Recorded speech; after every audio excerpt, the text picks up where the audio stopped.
Dandy's World, the hit Roblox game that sure does exist.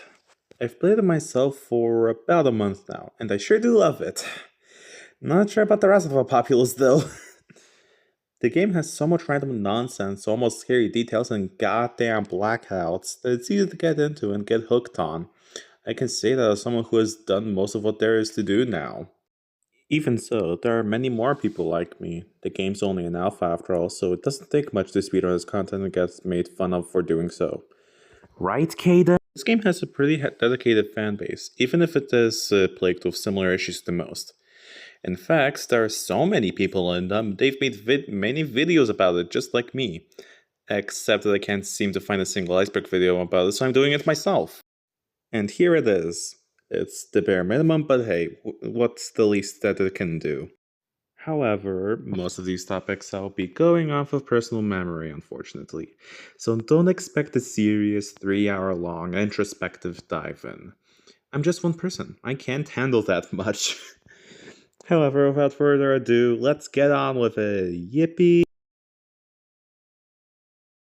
Layer 1 is the absolute minimum you can learn without getting into a single round, which is either on the normal Roblox page for the game or in the lobby. It doesn't require a single second of running or turning valves to know about. So let's get on with it so I can get to the more interesting things. This entry is the stuff that I'm talking about. You learn it in the game's description and by walking a bit forward in the game. Garden View Center is the name of the game's lobby, which has Dandy's decor-based shop, a UGC store, 3 elevators, a small tree hangout spot, the sign that states the location's name, and the gate blocking off the subway line. It's generally quite pleasing to the eye in most cases, and it even has some neat background details, some of which we'll get to later. Anyways, speaking of the devil, Dandy, also known as Danticus Dancifer, my apologies if this is a mispronunciation, is the main and titular character of Dandy's World, who runs both shops in the game. He's a seemingly innocent little rainbow flower, which unfortunately he's involved in lore, but I will get to that later. Generally, he's characterized as a friendship example, having a big social circle in the in-universe cartoon. Yes, that one exists, we'll get to that later. In the game, however, he's very money hungry, preventing him from playing as certain characters unless he meets certain requirements, one of which is always an Icor payment. Like, god. He can't get any more money hungry than that. Lush Crunch Studios is a Roblox group that, well, functions as the game studio behind Dandy's World and a peculiar food-themed tower defense game called Flavor Frenzy. Only 2 people are currently developing games there though, and for many reasons, the fans hope the more get to do so in the future. Unrelated to the deving though, for your stay while joining the group, you get the Blushy Bat Trinket in Danny's World that doubles the time that enemies stay stunned for after you get hit. It has its uses, but it's just hard to fit in your inventory and does not really come up that much unless you're just bad at the game. It's just meant to be a training wheels. The term of ABC should be well known for anybody that plays roleplay games, or any game that uses lobbies to get in rounds.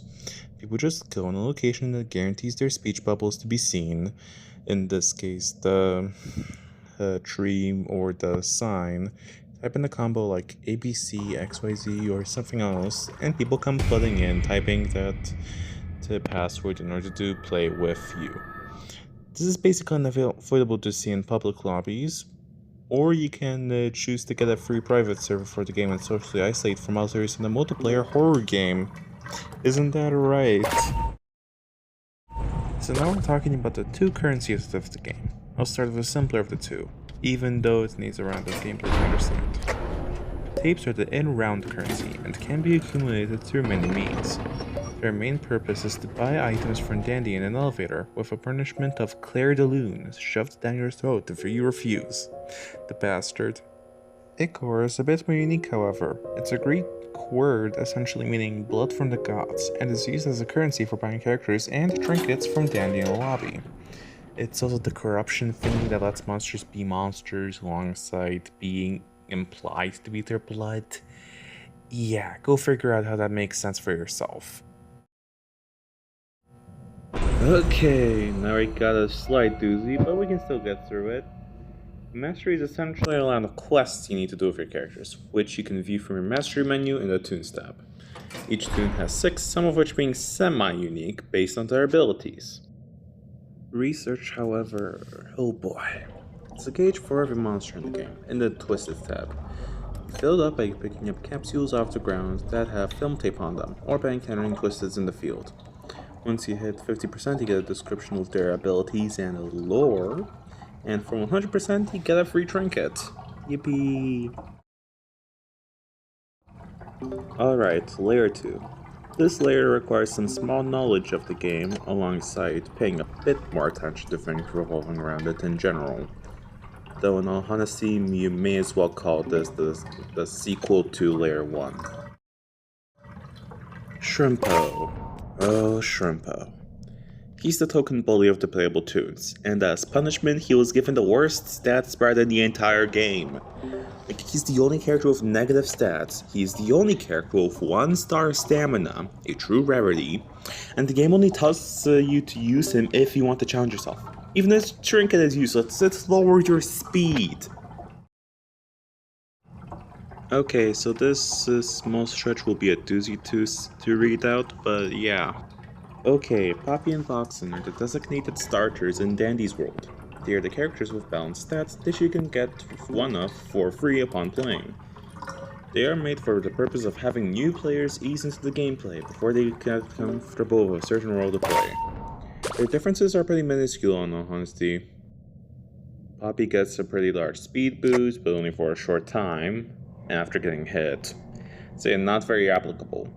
Voxen gets more extraction speed the more players there are, but he's pretty not good at it during a solo run, and it heavily depends on others surviving, because, yeah. Overall, after you get enough money to buy someone else from a dandy, you shouldn't go out of your way to use them, unless you like trolling people or you want their vintages or something. I don't know, I'm not an expert in this field.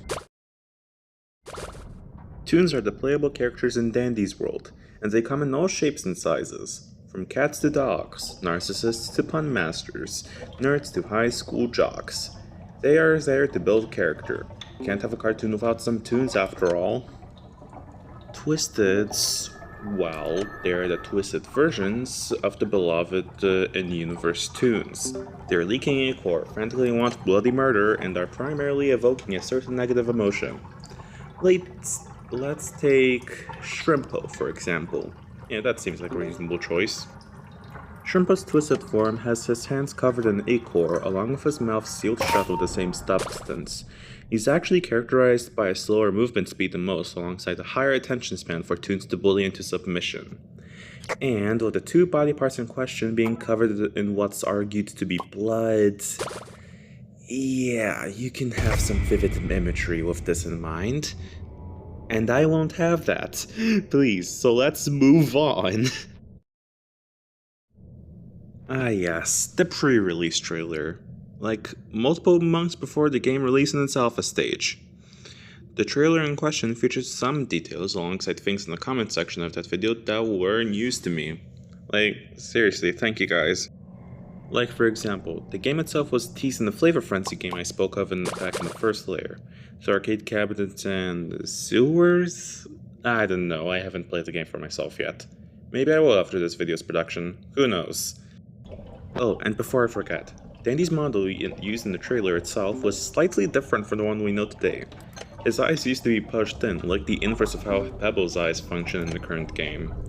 That gave him a strangely soulless look, so I guess I understand why the developers did change it to the one we know today. God, why am I speaking so slow? Hey you. Yes, you. Do you like classical music? Do you know some pieces? Well then, this should be a nice break for you. Hey man, let me just put up a song real quick. Claire de Lune, apologies for butchering the pronunciations ahead, is a musical piece created by Johann Debussy in 1905, named after the Paul Verlaine poem of the same name. is the piano suite called the Suite Bergamasque. In Dandy's world, Dandy seems to be a big fan of classical music, as he plays a few select pieces in both shops and during his chase. You can even hear the haunting melody of a musical box version if you annoy him to a certain point. His greed took so much of him so far. Such beauty of the sky proposed to sort alongside him, made as a perversion of such concepts. Honestly, it's disappointing to see.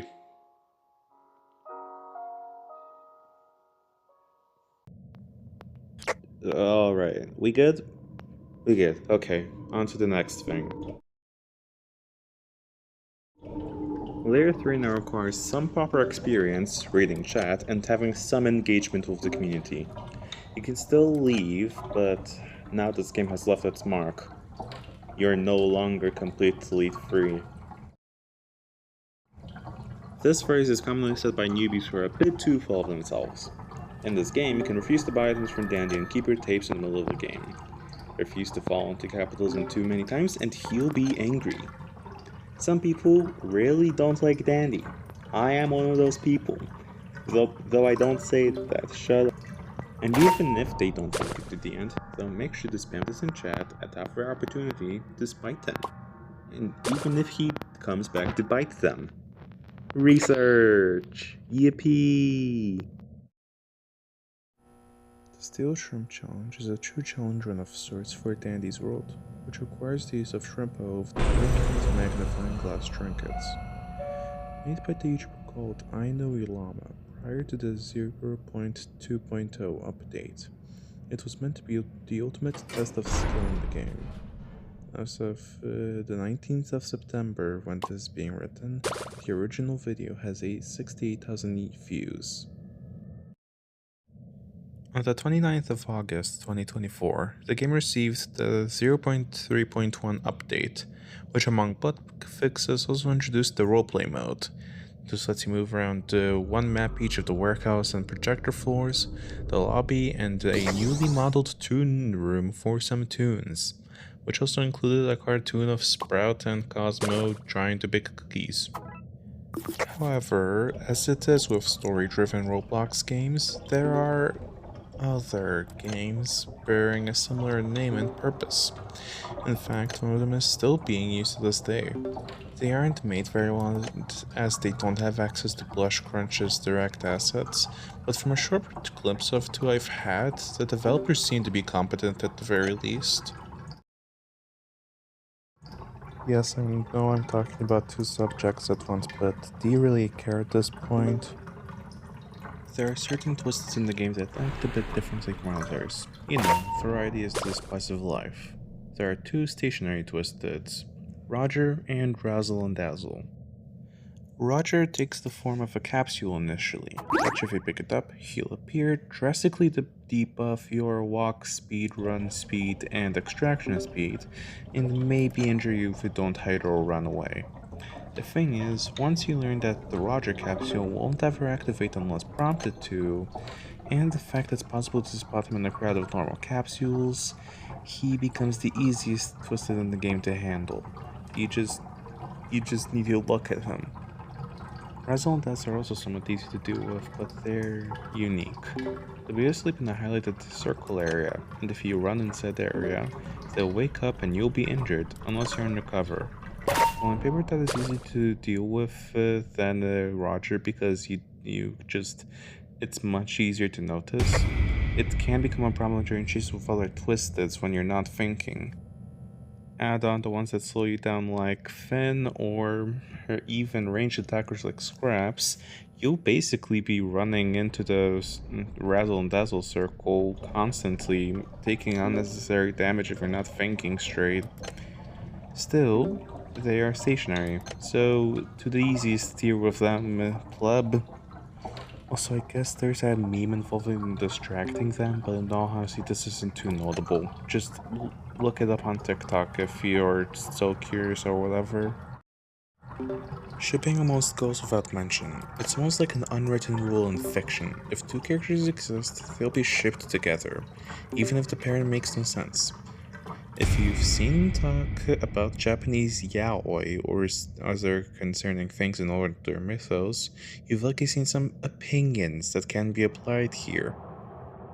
Some of the ships here in Dandy's world include children characters like Toodles, animals like Flutter or Pebble, the papercraft siblings of Scraps and Goob, but we all know this shouldn't count. Like, it's unhealthy to think that this should be acceptable ship behavior. Unless you think that's okay, then I seriously urge you to get help, for the love of Christ.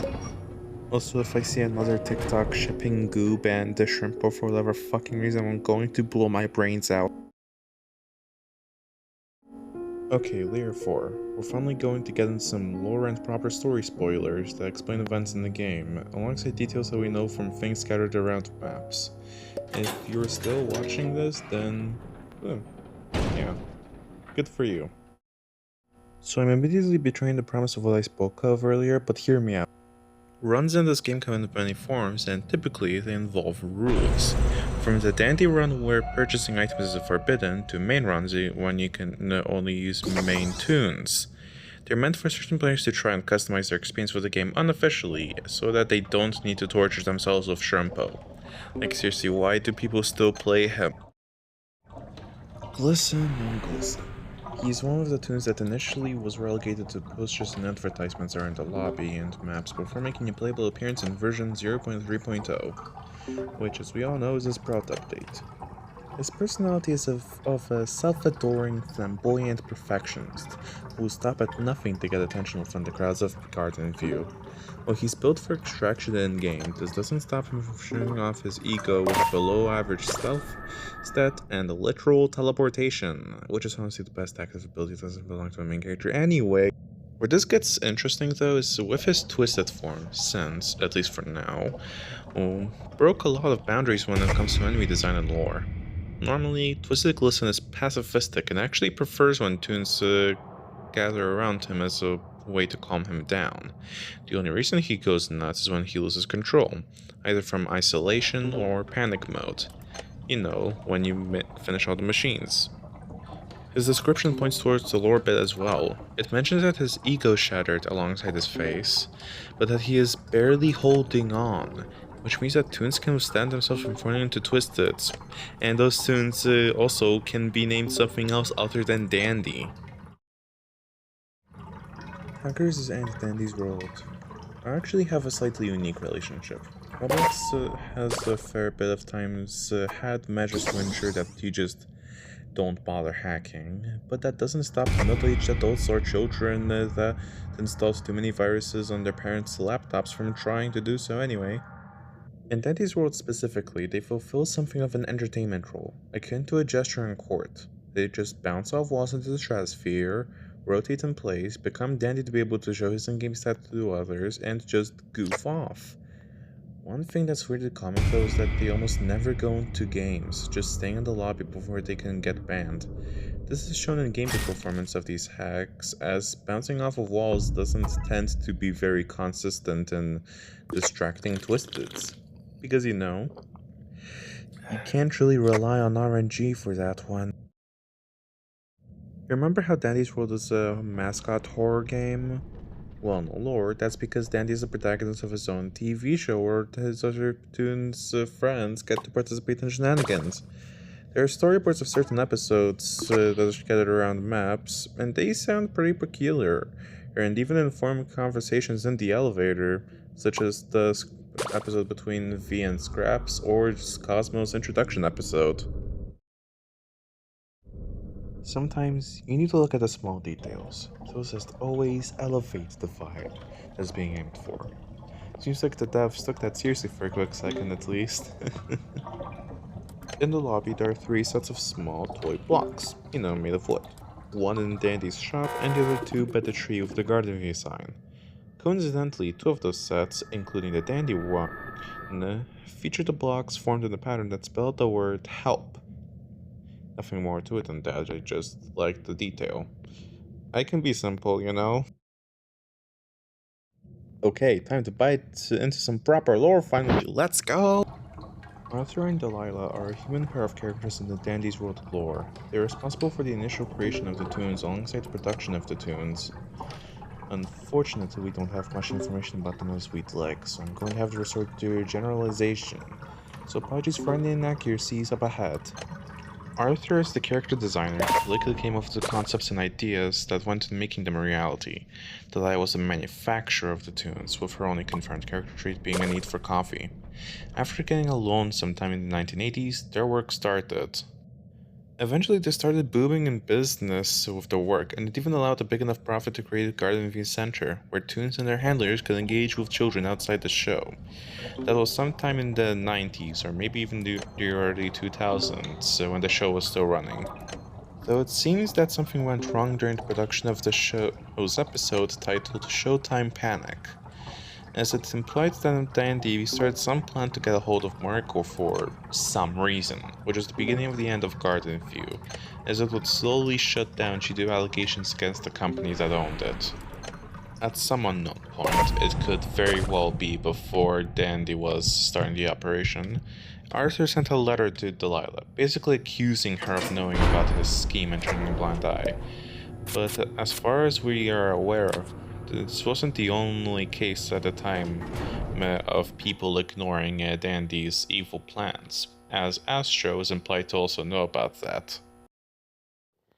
Okay, so this is not the best time to say this, but you've watched enough of the video. It's been like 20 minutes or something. So I guess I just want to say that if you've enjoyed the video so far, but don't really find any information accurate to a certain degree, feel free to tell about it in the comments, maybe correct some of the information that I spoke of here.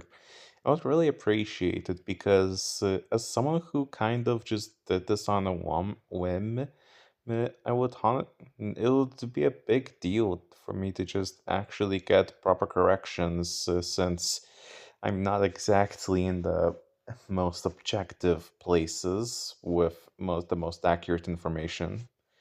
So yeah, like the video or something. God, what am I even saying?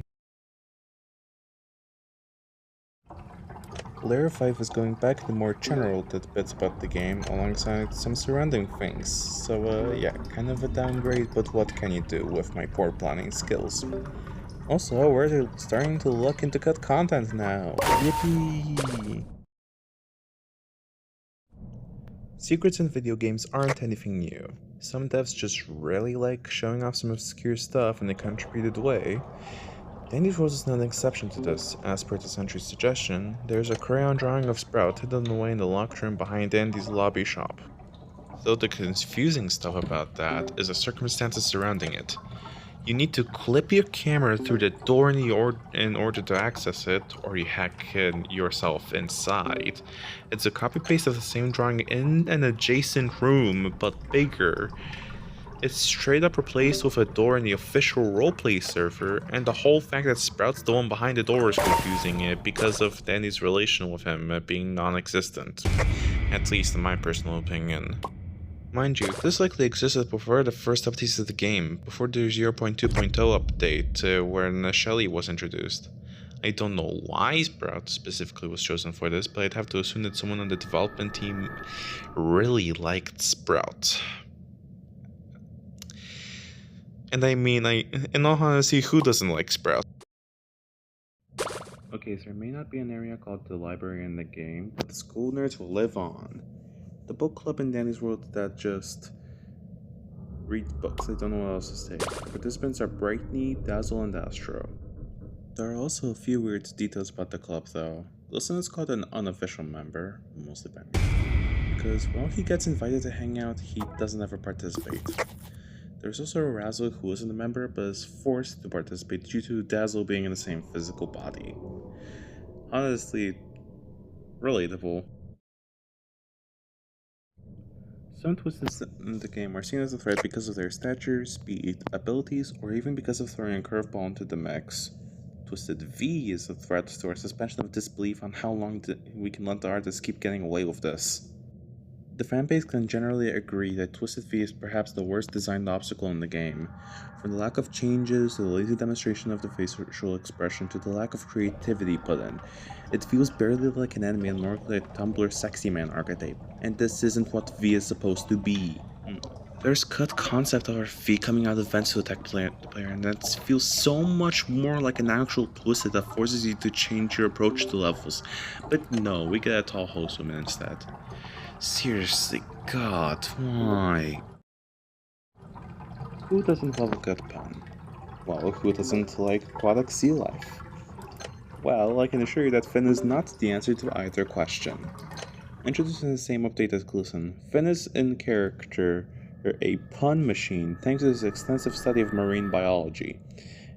It gets out of hand a lot. A lot of characters just get tired of him, whilst the aforementioned mirror takes it as a torture method. Also, yes, I did put a pun in this entry's title, but who gives a damn anymore? Okay, finally we'll talk about the devs in detail. Yes! As of the making of this video, the only two active developers are Quell and Rox. They pretty much do all coding, artwork, writing, you name it. Quell is generally more active in the community, doing art streams that recently yielded the review of multiple skins.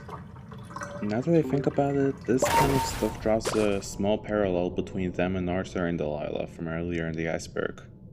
I wonder if that was intentional. Layer 6 is going to primarily concern cut content from the game, so not the most useful stuff. Still, I believe this is some genuinely intriguing stuff, so I shouldn't dilly-dally any longer, am I right?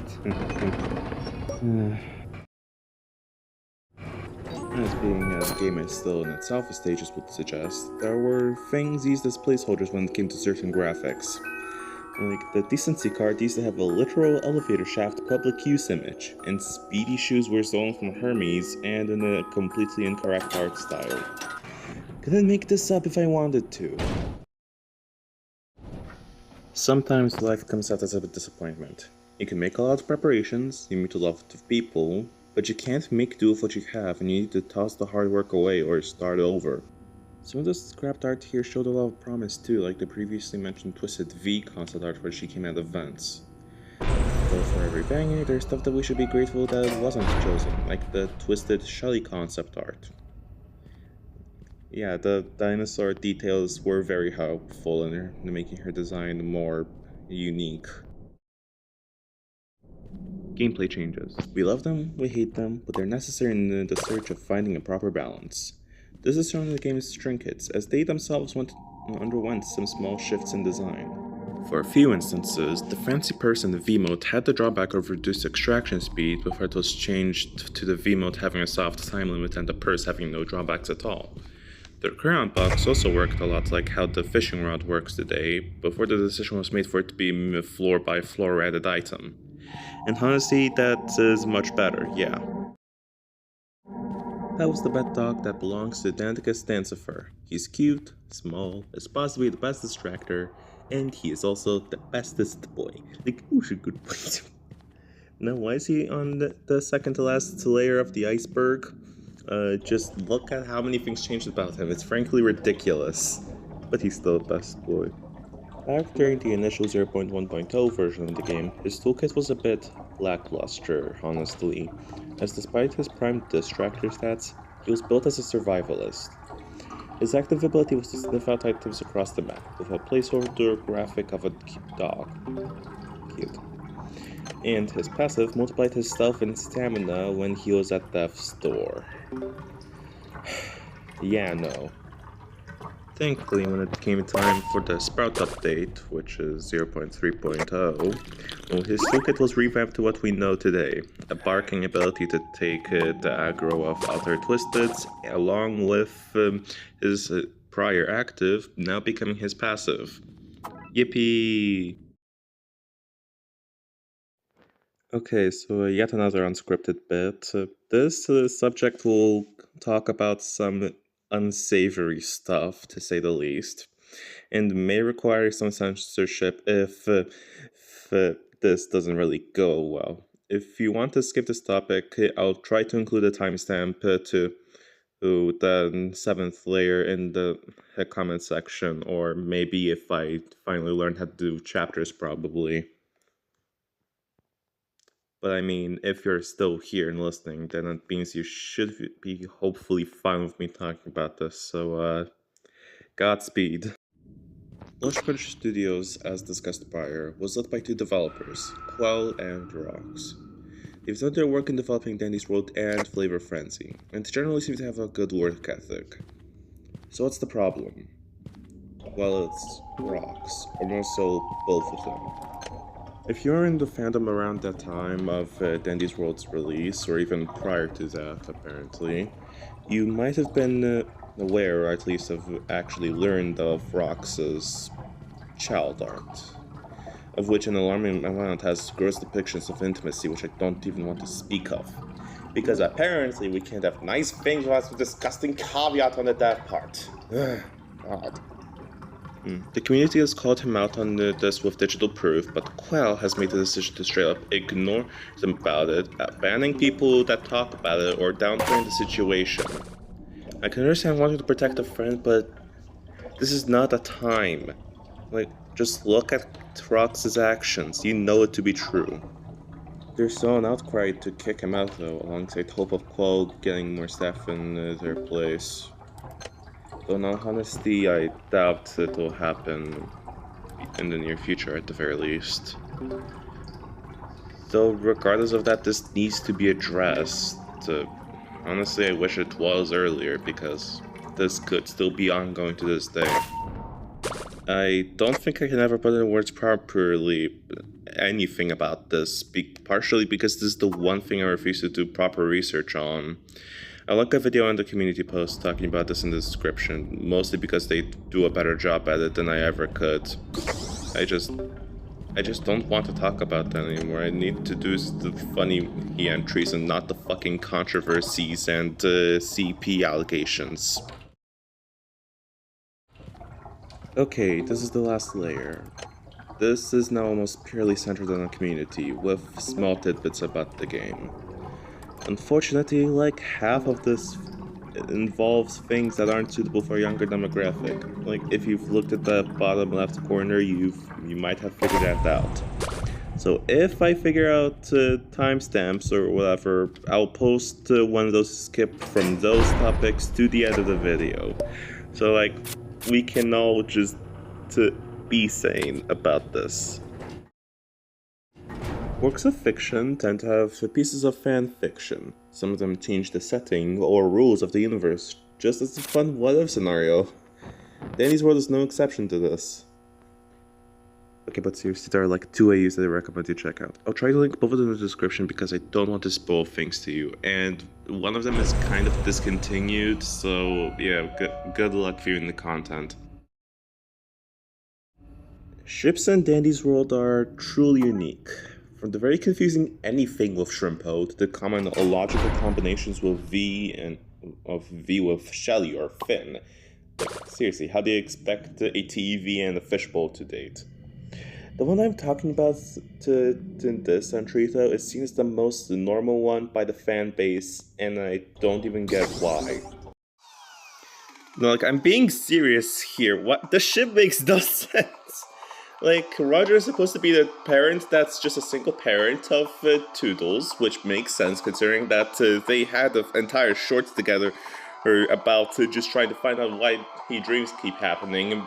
But Tegan has basically no relation to either of them. Like, sure, you can make the argument that Tegan could be considered the parent to Toodles in a way because of the fucking tea thing, but she does that with literally everybody. Like, you can make an argument that Goof and Tegan could be considered a possibility because of the fucking straws, and Finn because of the water.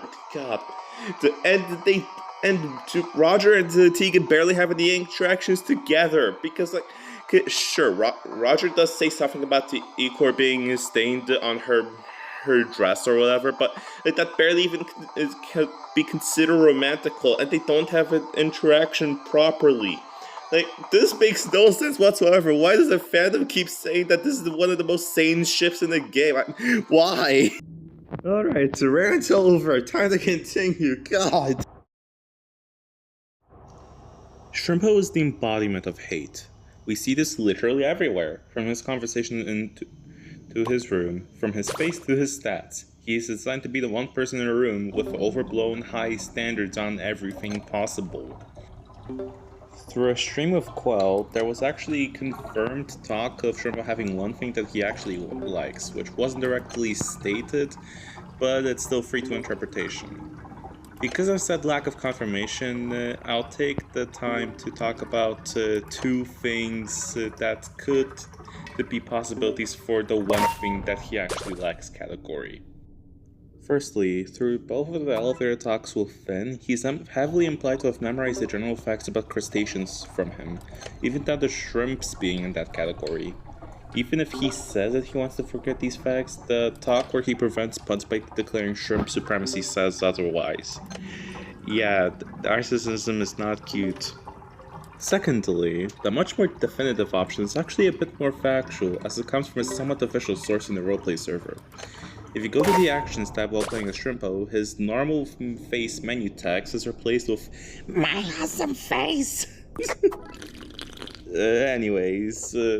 That is one of the few times he ever uses a positively charged adjective, besides his dog preference when talking with Scraps.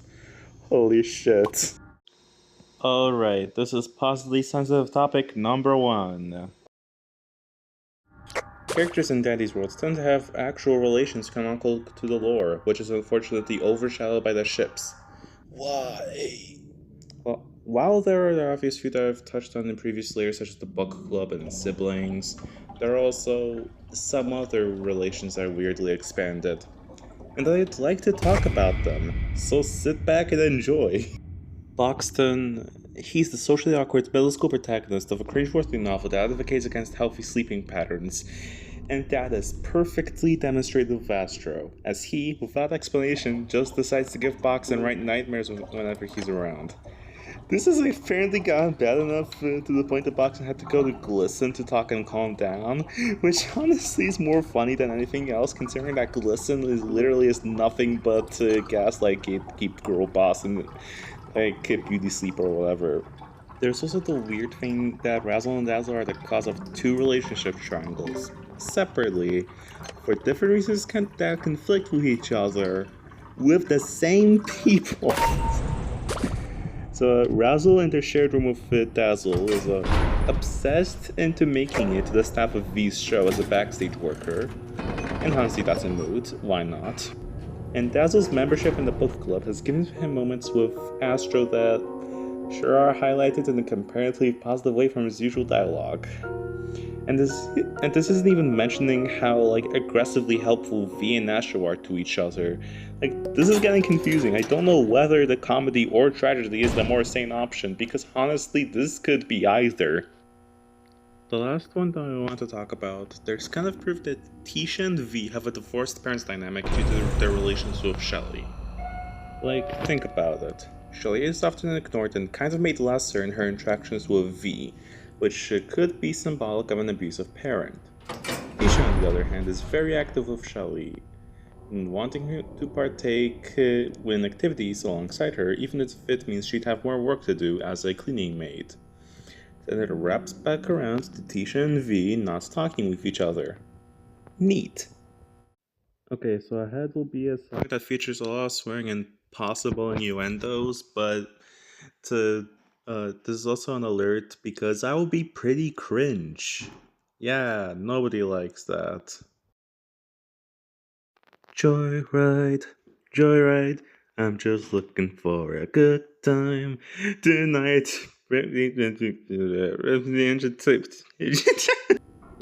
So yeah, this song is called Joyride by Keisha. It was released in 2024 as her first song as an independent artist, and it seems to be pretty popular on the internet. Now you must be asking, what is this doing on the Iceberg? It's Glisten. I'm not even joking, it's Glisten. It's always Glisten. When Glisten was revealed for Dandy's World, back when he was just tripping Sprout in a single image, the internet, well, it went nuts for him. The light yellow and magenta pink aesthetic of the ribbon and weird looking socks for what once was a "Don't hug me, I'm scared" OC garnered a lot of attention from the, let's call them people that haven't been hydrated. So, after the pompous mirror was introduced to the Acacia hit, the animators just went all out with meme animations, the most popular of which being by the animator called Wisteria, who also happened to blow up thanks to the animation and hopping onto the trend. And yeah, even he could not escape the good time tonight. Wait, shit. Alright, third verse, same as the first and second.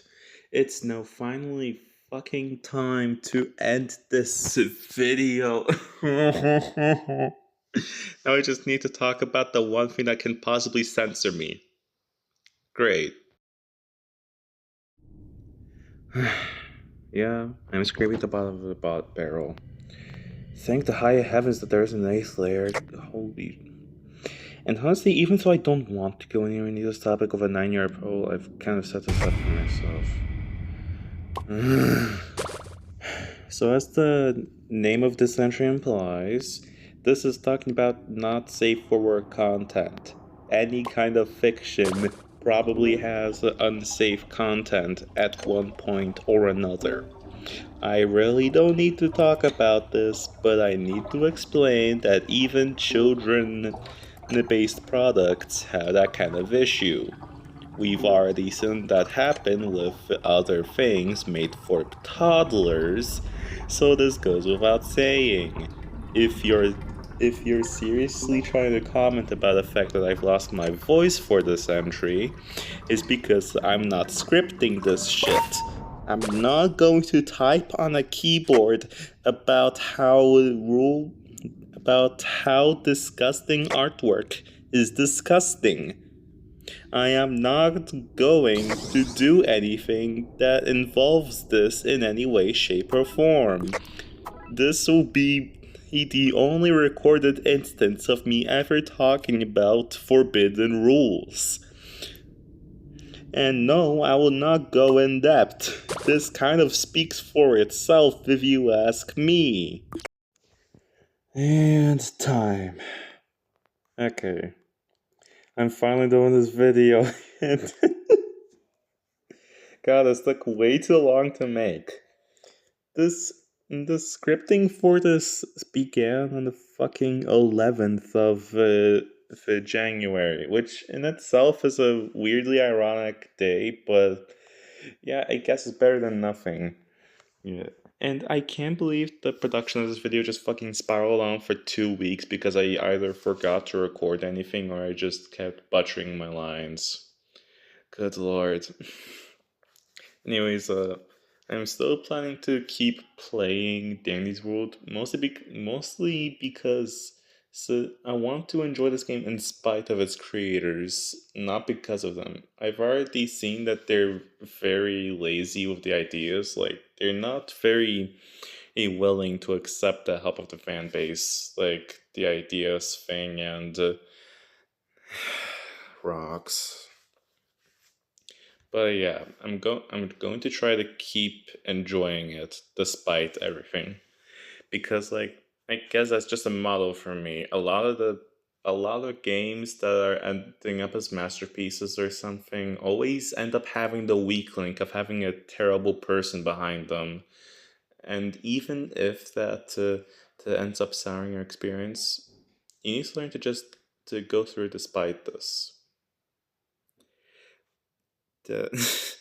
Like, I guess if you're not really a fan of my content but found me so suddenly, I guess you can apply it to me as well, but I don't really expect this video to go anywhere at all. I just kind of did this randomly because I noticed that nobody made an Iceberg video at the time of me scripting, and may as well do it.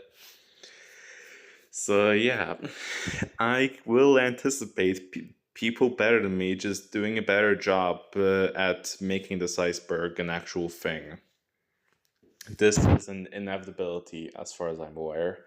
Because, like, I admit I have no fucking idea what I was doing with these subjects. Like, why did I put the stale shrimp challenge there? Or why did I put the runs below don't buy? Like, this kind of. Yeah. I guess. I guess I can use this as a point of reference because, like, when I mature and start making better content or whatever, I can just look back at this and see how much I've progressed. I, I guess that's what I can take from it. Just how much I progressed from just doing that thing to doing this thing. Like, I originally just wanted this channel to be normal gaming, but now I've actually made an Iceberg video with moderate editing. Like, holy shit. I never even planned for this video to be this long. I thought it would be just like a casual 20-minute video, but no, it's fucking in 3/4 of an hour. And good fucking lord. But yeah, I feel like I'm dragging this on. I doubt any of you are even watching this, so I'll be signing out. Not Natalia saying goodbye or whatever. Yippee.